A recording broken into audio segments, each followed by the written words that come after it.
大家好，歡迎收睇 MTR A169 A164 Transport Studio 嘅 YouTube 頻道。咁今日呢，就會進行本頻道第一次 Q&A 問答環節啦。咁都差唔多500訂閱都做埋先啦。但其實我呢排都抽咗好多時間去做嘅。咁到而家終於可以正式做第一次 Q&A 問答環節。咁每年都會做1年1度嘅問答環節啦。咁如果係1000訂閱，我都會做第一次 Q&A 問答環節嘅。咁唔講咁多，而家就開始呢個 Q&A 問答環節啦。第一條心形，咁我都俾個心形你啦。Question 2 Hey Alex, since I only seen you once, but I have a question. That is, would you rather hang out with TT and me or Magnum and Sky? And also, what do you think about 5513 after retired? I don't think I can hang out with you guys today because I'm very busy for my homework this week. Next question. I felt disappointment about 5513 was retired, since I didn't have time to spot 5513.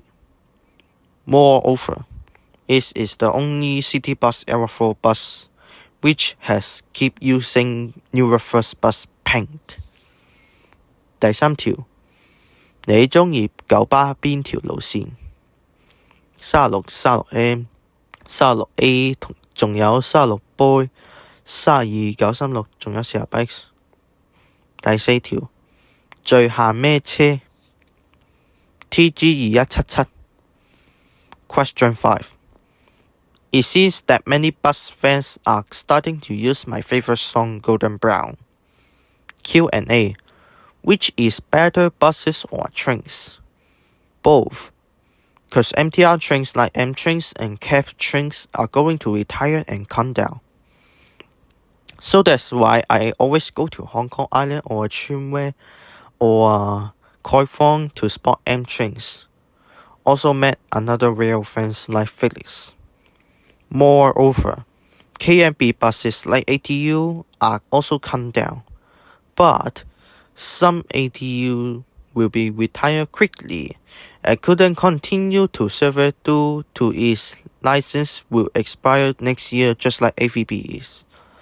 That's the reason why I attract many bus fans to spot them. Question 6. Nice.OK， 第7條，咁有3條題目啦。第一條就係你鍾意九巴同埋城巴邊條路線？第二條，你個愛車會轉定係繼續？第三條，你鍾意九巴同埋城巴邊啲愛車？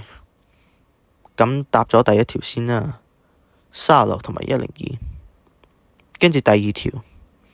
我嘅愛車會保持不變，但下年有機會轉。第三條 VS6820 同埋 YU6710。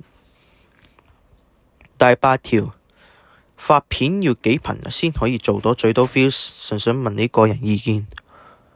差唔多1萬至10萬之間啦。如果你用啲最熱門嘅音樂，或者整片更加吸引。第9條。點解你會想做 YouTuber？ 因為我想認識更多巴士迷同埋鐵路迷。